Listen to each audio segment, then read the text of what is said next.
കൊല്ലം ജില്ലയിലെ ഏറ്റവും പുരാതനമായ കൊട്ടാരക്കര പടിഞ്ഞാറ്റിൻകര ശ്രീ മഹാദേവർ ക്ഷേത്രത്തിലാണ് നമ്മളിപ്പോൾ ഉള്ളത്. ചരിത്രപ്രസിദ്ധവും പുണ്യപുരാതനവുമായ ഒരു ക്ഷേത്രമാണ് കൊട്ടാരക്കര പടിഞ്ഞാറ്റിൻകര ശ്രീ മഹാദേവർ ക്ഷേത്രം. ചരിത്രത്തെക്കുറിച്ച് പറയുമ്പോഴും ഐതിഹ്യം പറയുമ്പോഴും ഒരുപാട് പ്രത്യേകതകൾ മറ്റുള്ള ക്ഷേത്രങ്ങളിൽ നിന്നും വ്യത്യസ്തമായുള്ള ഒരു ക്ഷേത്രമാണിത്. അതിലേറ്റവും പ്രധാനപ്പെട്ടതായി ഭക്തജനങ്ങൾ കാണുന്നത് ഇവിടുത്തെ ദർശനം പടിഞ്ഞാറോട്ടാണ് എന്നുള്ളതാണ്. പരശുരാമനാൽ പ്രതിഷ്ഠിക്കപ്പെട്ട 108 ക്ഷേത്രങ്ങളിലൊന്നാണ് ഈ ക്ഷേത്രം. പണ്ട് ഒരു നമ്പൂതിരി കുടുംബം വളരെ പ്രാർത്ഥിച്ചൊരു ആൺകുഞ്ഞ് ഉണ്ടായി. പക്ഷേ അത് വളർന്നു വരുന്തോറും മാതാപിതാക്കൾക്ക് സങ്കടമായിരുന്നു. കാരണം 20 വയസ്സുവരെ കുട്ടിക്ക് ആയുസ് പറഞ്ഞിട്ടുള്ളൂ. അങ്ങനെയിരിക്കുമ്പോൾ ഒരു ദിവസം അവർ പ്രാർത്ഥിച്ചുകൊണ്ടിരിക്കുമ്പോൾ ഒരു അശരീരി ഉണ്ടായി. കൊട്ടാരക്കരയിൽ പടിഞ്ഞാറ്റിൻകര ശ്രീ മഹാദേവർ ക്ഷേത്രത്തിൽ ചെന്ന് ഒരു മണ്ഡലക്കാലം, അതായത് 41 ദിവസം വ്രതമെടുത്തു കഴിഞ്ഞാൽ ഇതിനൊരു പരിഹാരമുണ്ടാകും. അങ്ങനെ ആ നമ്പൂതിരിക്കുട്ടി ഇവിടെ വന്ന് 41 ദിവസം വ്രതം അനുഷ്ഠിക്കുകയും 41-ാം ദിവസം ക്ഷേത്രക്കുളത്തിൽ മുങ്ങിക്കുളിച്ച് മേലോട്ട് കയറുമ്പോൾ ഒരു സർപ്പം കടിക്കാനായി വരുന്നു.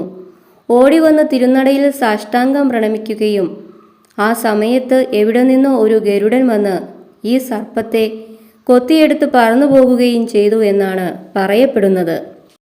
ബ്രാഹ്മണകുമാരൻ്റെ സാഷ്ടാംഗം പ്രണമിച്ചുകൊണ്ടുള്ള ശില ഇപ്പോഴും തിരുമുൻപിൽ നമുക്കെല്ലാം ദർശിക്കാവുന്നതാണ്.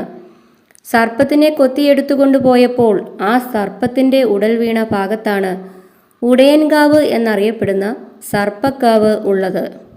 2 മാസങ്ങൾക്ക് മുൻപ് ഈ ക്ഷേത്രത്തിൽ നിന്നും 500 വർഷങ്ങൾ പഴക്കമുള്ള ഭരണികൾ കണ്ടെത്തി. അതാണ് ഈ കാണുന്നത്. ദേവസ്വം ഓഫീസിൻ്റെ നവീകരണവുമായി ബന്ധപ്പെട്ട് മുറി വൃത്തിയാക്കുന്നതിനിടയിലാണ് തറയിൽ നിന്നും 5.5 അടി താഴ്ചയിൽ കുഴിച്ചിട്ട നിലയിൽ ഭരണികൾ കാണപ്പെട്ടത്. 4.5 അടി പൊക്കത്തോളം വരുന്ന വലിയ ഭരണികൾ ഉൾപ്പെടെ 6 ഭരണികളാണ് ഇപ്പോൾ കണ്ടെത്തിയിരിക്കുന്നത്. തിരുവനന്തപുരം ശ്രീ പത്മനാഭ ക്ഷേത്രത്തിലേക്ക് ഒരാനയെ നടത്തിക്കൊണ്ടുവരുന്നു. കൊട്ടാരക്കര എത്തിയപ്പോൾ ആന ഒരടി പോലും മുന്നോട്ട് വയ്ക്കുന്നില്ല. എത്ര ശ്രമിച്ചിട്ടും അതിന് കഴിഞ്ഞില്ല.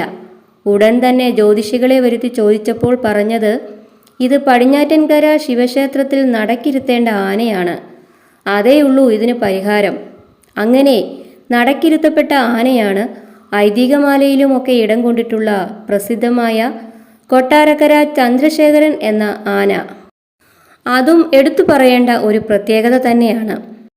നേരത്തെ പറഞ്ഞ ആ നമ്പൂതിരി കുമാരന് ആയുസ് നീട്ടിക്കൊടുത്തതിൻ്റെ ഉപകാരമായിട്ട് കരിങ്കല്ലിൽ തീർത്ത ഒരു ഗോശാല ക്ഷേത്രത്തിൻ്റെ തെക്കുഭാഗത്ത് നേരത്തെ ഉണ്ടായിരുന്നു. ഇന്നത് കാണാനില്ല. ഭഗവാനോടുള്ള കടപ്പാട് രേഖപ്പെടുത്തുന്നതിന് ആ ബ്രാഹ്മണ കുടുംബം നിർമ്മിച്ചു കൊടുത്തതായി പറയുന്നുണ്ട്. ഗോശാല കൃഷ്ണൻ്റെ ഒരു മണ്ഡപം തന്നെ ഇവിടെ ഉണ്ടായിരുന്നു, ഇപ്പോൾ ഇല്ല. കൂടാതെ നവഗ്രഹത്തിൻ്റെ ചൈതന്യമുള്ള ഒരു ക്ഷേത്രമാണിത്. ഈ ക്ഷേത്രത്തിൻ്റെ നിർമ്മാണ മേൽനോട്ടം ഉളിയന്നൂർ പെരുന്തച്ചനായിരുന്നു. ക്ഷേത്ര നിർമ്മാണത്തിനിടയിൽ അദ്ദേഹം പ്ലാവിൻ്റെ വേരിൽ ഒരു ചെറിയ ഗണപതി വിഗ്രഹം ഉണ്ടാക്കി. അദ്ദേഹം ഈ വിഗ്രഹവുമായി മേൽശാന്തിയെ സമീപിച്ച് ശിവപ്രതിഷ്ഠയ്ക്ക് ശേഷം ഈ ഗണപതി വിഗ്രഹം കൂടി പ്രതിഷ്ഠിക്കണം എന്ന് ആവശ്യപ്പെട്ടു. എന്നാൽ ഇതൊരു ശിവക്ഷേത്രമാണെന്നും ഈ വിഗ്രഹം ഇവിടെ പ്രതിഷ്ഠിക്കാൻ പറ്റില്ലെന്നും അദ്ദേഹം പെരുന്തച്ചനോട് പറഞ്ഞു. നിരാശനായ പെരുന്തച്ചൻ കിഴക്കേക്കര ശിവക്ഷേത്രത്തിലെത്തി. അപ്പോൾ അവിടുത്തെ മേൽശാന്തി ശിവന് നിവേദ്യമായി കൂട്ടപ്പം ഉണ്ടാക്കുകയായിരുന്നു. പെരുന്തച്ചൻ അദ്ദേഹത്തോട് ഗണപതിയെ അവിടെ പ്രതിഷ്ഠിക്കാമോ എന്ന് ചോദിച്ചു. മേൽശാന്തി അത് സമ്മതിക്കുകയും പെരുന്തച്ചൻ ഗണപതിയെ തെക്കോട്ട് ദർശനമായി പ്രതിഷ്ഠിക്കുകയും ചെയ്തു. അതിനുശേഷം പെരുന്തച്ചൻ മേൽശാന്തിയോട് ചോദിച്ചു, ഉണ്ണി ഗണപതി എന്തായാലും വിശന്നിരിക്കുകയാകും, എന്താണ് ഇന്ന് നൈവേദ്യത്തിന് ഉണ്ടാക്കിയിരിക്കുന്നത്? കൂട്ടപ്പം എന്ന് മേൽശാന്തി പറഞ്ഞു. ഒരിലയിൽ 7 കൂട്ടപ്പങ്ങൾ കൊരുത്ത് പെരുന്തച്ചൻ ഗണപതിക്ക് നിവേദിച്ചു. സന്തുഷ്ടനായ പെരുന്തച്ചൻ ഇവിടെ മകൻ അച്ഛനേക്കാൾ പ്രശസ്തനാകും എന്ന് പറഞ്ഞു. ആ പ്രവചനം പിൽക്കാലത്ത് സത്യമായി. ഇന്ന് ഈ ക്ഷേത്രം ശിവക്ഷേത്രം എന്നതിലുപരി ഗണപതി ക്ഷേത്രം എന്ന പേരിലാണ് പ്രശസ്തം. പ്രതിഷ്ഠയ്ക്ക് ശേഷം പെരുന്തച്ചൻ പോയി. ഗണപതി വിഗ്രഹത്തെ കണ്ടപ്പോൾ മേൽശാന്തിക്ക് ഗണപതി ഇപ്പോഴും വിശന്നിരിക്കുകയാണ് എന്ന് തോന്നി. ശിവന് നിവേദിച്ച അവലും മറ്റും ഗണപതി വലിച്ചെടുത്ത് ഭക്ഷിക്കുന്നതായി അദ്ദേഹത്തിന് അനുഭവപ്പെട്ടു. അമ്പലത്തിലുള്ള ഭക്ഷണപദാർത്ഥങ്ങളിൽ ഓരോന്നായി അദ്ദേഹം ഗണപതിക്ക് നിവേദിച്ചു. എന്തു നൽകിയിട്ടും ഗണപതി സംതൃപ്തനാകുന്നില്ല എന്നു കണ്ട മേൽശാന്തി വലഞ്ഞു. ഗത്യന്തരമില്ലാതെ അദ്ദേഹം ഗണപതിക്ക് മുൻപിലിരുന്ന് തന്നെ അരിപ്പൊടിയും കദളിപ്പഴവും ശർക്കരയും ചേർത്ത് ചെറിയ കൂട്ടപ്പങ്ങൾ ഉണ്ടാക്കി നിവേദിക്കാൻ തുടങ്ങി. ഇപ്പോഴും കൊട്ടാരക്കര ഗണപതി അമ്പലത്തിലെ പ്രധാന നിവേദ്യമാണ് ഉണ്ണിയപ്പം.